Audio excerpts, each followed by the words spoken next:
Iteka n'umunezero ntangere vyo gusubira kubana namwe banywanyi bacu mubana natwe makuru n'ibiganiro vya misi yose tubandanya gushikiriza kuri Imbonerakure ryacu ari nayo yanyu Muhuza TV. Uyu numwe tugiye kubagezako amakuru y'ibiriko biravugwa bigezweko ngaha mu gihugu c'u Burundi, akaba ari amakuru tuza kugaruka kuri vyinshi bigiye bitandukanye cane cane mu gisata ca politike, aho tugiye kugaruka n'ubundi kuri Hon.Fabien BANCIRYANINO. Uyu rero ku munsi w'ejo mwaba mwarumvise amakuru yuko urugo rwe rwari rwatewe n'imbonerakure mu gatondo. Ni mu gihe umukuru w'igihugu Varisi Ndayishimiye aherutse gutangaza ko igihugu catewe n'amadayimoni akibuza gutera imbere. Ingo rero ngo hageze ku munsi wo guhimbaza Imana, amadayimoni ateza gutukana no kwankana.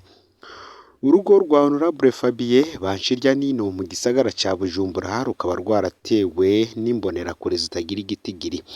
Izi mbonerakure zikaba zarinjiye ziririmba indirimbo zituka umukuru w'umugambwe RWASA be na General Major Godefroid NIYOMBARE.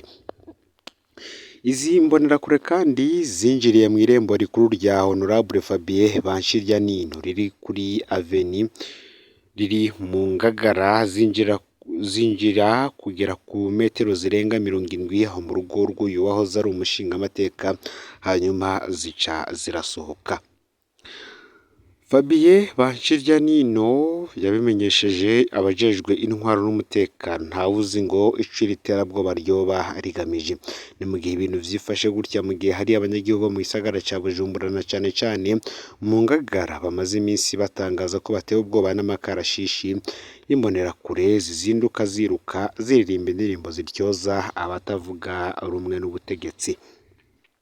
Mu makuru twabagejeje ko kandi twababwiye imwe mu mikenyero iriko irakoreshwa n'ubutegetsi mu guhonya abo bose batumva ibintu kumwe, cane cane kubera amatora yimirije azoba umwaka w'ibihumbi 2025 ndetse n'umwaka w'ibihumbi 2027. Fabien BANCIRYANINO rero saya magurwa gusa ahejeje kubona, kuko n'ubundi yaragiye abona vyinshi bitandukanye mu minsi yamaze ari umushingamateka. Tubibutse ko kwigenekerezo y'umunani ukwezi kw'icumi umwaka w'ibihumbi 2020 yarigeze no gufatwa imbere y'iminsi 5 y'iryo genekerezo mbabwiye. Akaba yarafashwe ku genekerezo ya gatatu gitugutu umwaka w'ibihumbi 2020 apfungirwa mu gasho ka Beseri. Inyuma rero Fabien BANCIRYANINO n'ubundi yararengutse imbere y'umushikirizamanza wa Repubulika ku ntahangwa mu gisagara ca Bujumbura. Akaba rero yarumvirijwe ico gihe ku igenekerezo y'umunani kwezi kwa cumi umwaka w'ibihumbi 2020 agahita arungikwa mw'ibohero rikuru rya Mpimba. Mwikete yari yandikiye umugwi w'igihugu ujejwe agateka ka zina muntu CNIDH, Fabien BANCIRYANINO yari yamenyesheje ko yafashwe agapfungwa atamutahe n'umwe wo kumufata ukoreshejwe. Ico gihe yari yasambishijwe ku majambo yavugiye mu nama nshingamateka mu gihe yari akiri umushingamateka, kuko ayo mabanga yamazemo imyaka 5 kuva mu mwaka w'ibihumbi 2015 gushika mu mwaka w'ibihumbi 2020, aca yagirizwa gutyoza umukuru w'igihugu no kurondera guhungabanya ubuzima bw'igihugu. Hon.Fabien BANCIRYANINO ico gihe ariko yibutsa ko ibyezwa shingiro n'amategeko nshingabikorwa mu nama nshingamateka akingira abashingamateka ku majambo bavugira mu nama ya bose. Ico gihe akaba yarafashwe ku igenekerezo, tubibutse ko yari yabanje gufatwa ku igenekerezo kabiri gitugutu nyuma yaho bamwakiriye gutanga ikiganiro ku bamenyesha amakuru. Ico gihe akaba yari yateguye kubesha amajambo yari yasizwe ku rubuga rwa YouTube n'umuntu biboneka ko yarondera kumuteranya n'inzego z'igihugu, canke ikaba ari ivyari vyateguwe kugira ngo afatwe. Gupfungwa rero Fabien BANCIRYANINO ico gihe kubera ivyiyumviro yatagiye mu nama nshingamateka ngo vyari ikimenyetso kibi gitanguranye n'ubutegetsi bwa Perezida Varisi Ndayishimiye. Bamwe ntibatinyuka no kuvuga ko bamwe ntibanatinya kuvuga ko ari gasopa abantu yari yahawe abantu bose bubahuka kunebagura ubutegetsi bwa CNDD-FDD.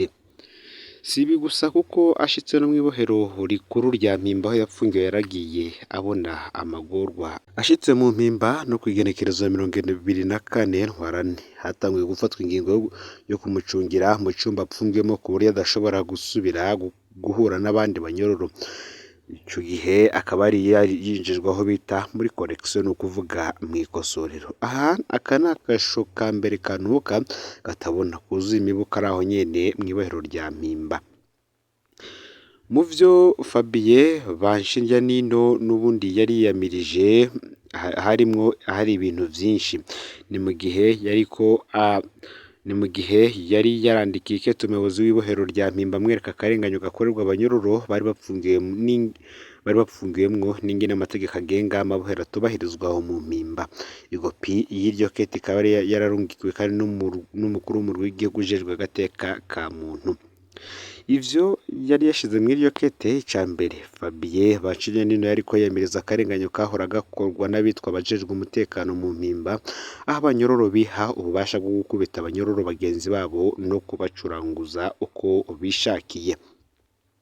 Ica kabiri kandi BANCIRYANINO yariko ariyamiriza amafaranga yahora atangishwa n'abo banyororo bitwa ko bajejwe umutekano, amafaranga yo gutunga itelefoni mu Mpimba. Uyifatanywe bamutangisha hagati y'ibihumbi 50 n'ibihumbi 100 kugira ngo ayisubizwe. Uwabasavye kuyizana bamutangisha hagati y'ibihumbi 30 n'ibihumbi 50, mu gihe umukene we bamutangisha ibihumbi 10, ngo bari baranihaye ububasha bwo gusaka abanyororo aho bishakiye hose kugira ngo babatangishe ayo mahera. Ica gatatu nuko Fabien BANCIRYANINO yari kabaza ko amafaranga yarihishwa mw'isoko ryo mu Mpimba yoba yarashika mu kigega c'ibohero, aho akerekana amabutike 60 yarishwa ibihumbi 30 ku kwezi be n'iyindi mirwi ibiri yarihishwa ukundi. Ayo mafaranga yose rero ngo yahora arihishwa n'abo banyororo bitwa ko bajejwe umutekano. Fabien BANCIRYANINO kandi yari yamirije amafaranga atorwa n'abitwa ba generali mw'ibohero bakayatoza umunyororo mushasha. Mbere acagira ko yerekana amafaranga atangishwa muri quartier imwe yose ukangana. Nko muri quartier Infirmerie batangishwa ibihumbi 500. Aya mafaranga kandi akaba ntategeko na rimwe ryayategekanya. Abo ba generali akaba ari abanyororo mu bandi baba bahawe gusarukira abandi banyororo mu makaritiye ari mu Mpimba. Ikindi kandi Fabien BANCIRYANINO yiyamiriza ko hari ukungena abanyororo rimwe na rimwe bataronswa imfungurwa zikwiye. Mbere akanagira ko yerekana amatariki abanyororo bataronkejwe imfungurwa basanzwe bandikiwe ifu canke ibiharage. Ikindi catumye aja gupfungirwa ngaho Fabien BANCIRYANINO nuko ariko yiyamiriza akarenganyo gakorerwa abanyororo baza barashirwa aho bita mw'ikosorero. Tingitingi, Maison Rouge, Maison Noire, ku muzingi. Ivyo vyose bigakorwa atakosa bafise, bakabima urusha rwo kugorora imitsi, mbere bamwe bakahandurira indwara. Fabien BANCIRYANINO kandi yari yamirije n'ingene bamwe mu bari bapfungiwe muri quartier Infirmerie babuzwa kwinonora imitsi, mu gihe usanga bari bafise indwara isaba kwinonora imitsi nka diabete kandi ugasanga baravyandikiwe na muganga. Uyu rero akaba ari intwari muri politike, ni intwari yaravuze vyinshi igihe ari mu nama nshingamateka n'amajambo abandi bashinga amateka batatinyuka kuvuga, ariko we yaratinyutse aravuga ico gihe cane ku vyarabana n'amabi yaranze ikiringo ca gatatu wari umukuru w'igihugu mw'isi Petero Nkurunziza.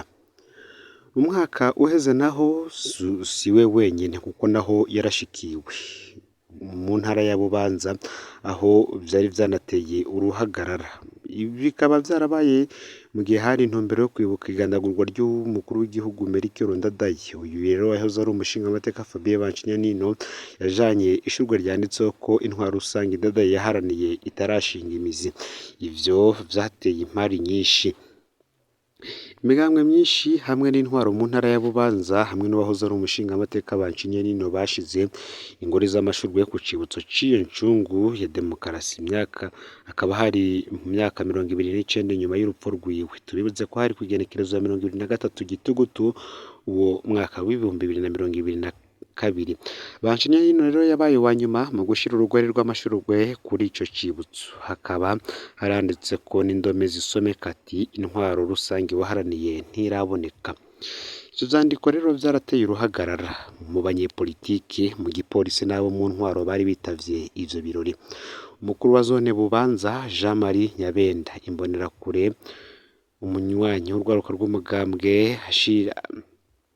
uri ku butegetsi CNDD-FDD ashiririye cane, akaba ari we yari umworosha w'ibirori, yagize ico ashikiriza kuri uwo yahoze ari umushingamateka azwi nk'utarya umunwa. Yavuze ko abona Fabien Banciryaniino ataratahura ico arico intwaro rusange, ko azobitahura mu nyuma. Niko yongeye ko uwo mukuru wa zone, umukuru w'igipolisi mu ntara nawe nyene bisa n'ivyamubabaje, yanafashe amasanamu y'ivyandiko, ibintu ataco vyabwiye Banciryaniino. Ngo baba baranagerageje kandi kumubuza gushira urwo rugori rw'amashurwe ku cibutso, ivyo ntivyari kumubaba. Ati baba baranagerageje kumbuza gushira urwo rugori rw'amashurwe ku cibutso, ivyo ntivyari kumbabaza, ariko vyashikirijwe n'uyu mushingamateka yamaze umwaka mw'ibohero hagati ya Gitugutu umwaka w'ibihumbi bibiri ndetse n'umwaka w'ibihumbi 2021, yagirizwa ikiroberi kwiyamiriza ivyariko biraba hamwe no guhungabanya umutekano w'igihugu kubera amajambo yashikirije igihe ari umushingamateka mu ngoro y'amakoraniro mu Kigobe, aho abashingamateka bose basaza.